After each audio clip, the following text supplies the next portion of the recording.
Here now is Charlie Hurd. He is the Washington Times opinion editor, and he is also a Fox News contributor. So, Charlie, let's talk about the case that both sides are making on the economy. The Wall Street Journal, for one, with the headline saying, "Remember the Trump economy, his pre-COVID-19 record gives him a clear edge over Obama Biden." But I wonder, how well does that sell right now? I mean, does anybody remember their life before this virus and the lockdown? No, it's a good question, and that's obviously the enormous challenge that I think that the Trump campaign has right now.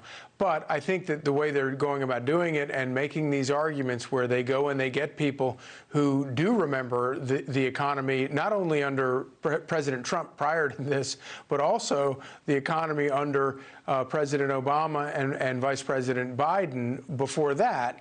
And it all, it really does all come down to the whole issue of, do you want the federal government in charge of everything, or do you want people to be able to take more money home, make more decisions, cut more red tape, let people make those decisions that create an environment where you have some of the lowest unemployment in history, you have wages going up, and one of the hottest stock markets we've ever seen. Yeah. I mean, I wonder if people remember their life before COVID, and do they remember their life under, as you said, Obama Biden? We saw median income fall almost the entire time through those 8 years. It was only in the final year that began to turn around. The divide between rich and poor got further apart, and we saw the slowest recovery from a recession in history.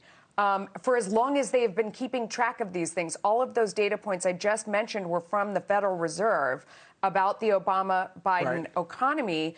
Under President Trump, wages for hourly workers were rising at twice the rate of their bosses and their managers.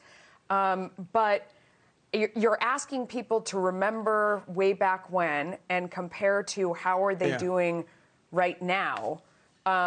As Larry said, who in their right mind would raise taxes right now on anyone? Is that maybe the best argument? Oh, I think it is. Oh, I think it's a very important one. But it's also, in this hotly partisan environment where everything is politicized, there are certain things that really shouldn't be politicized, like, I don't know, a dropping unemployment rate is a good thing under, no matter who is president. That's something that we want. But I almost fell out of my chair during the Democratic convention because, of course, the slowest recovery on record is an absolute fact. This is not an opinion. The data shows that. But to listen to the Biden campaign talk about it, they called it the longest recovery in history. Well, I guess you could call the slowest recovery definitely the longest recovery as well. Kind of like if you're walking from here to Washington, D.C., it would be the longest trip you had ever been on, but it would also have been a pretty hard walk. Yeah, and pretty painful. I think one of the most compelling arguments, too, that the Trump administration could make, and I don't know, tell me if you think they've made it strongly enough, is, right now, as you're trying to reopen your business and you're trying to get back to work and you're trying to get your kids back to school, has government been the answer for you, or has it been the problem as you try to figure things out going forward and the regulations keep changing and all the rules keep changing and it's frustrating businesses left and right? Do you think that the Trump administration is making that argument? Yeah, and I think that actually is the most important argument that they can make. Even when we start talking about whether or not the plus up, the extra $300 a week unemployment insurance, all of these things, it does.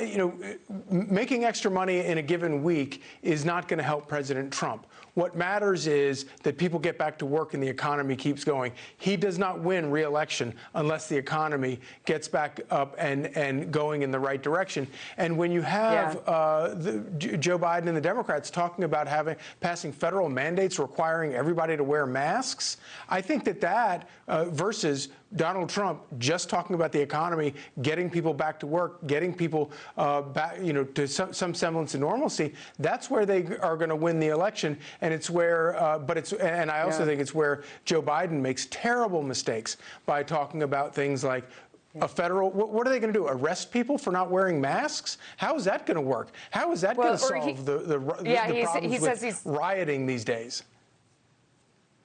Yeah, I mean, and he says he's perfectly comfortable with shutting the whole entire economy down again.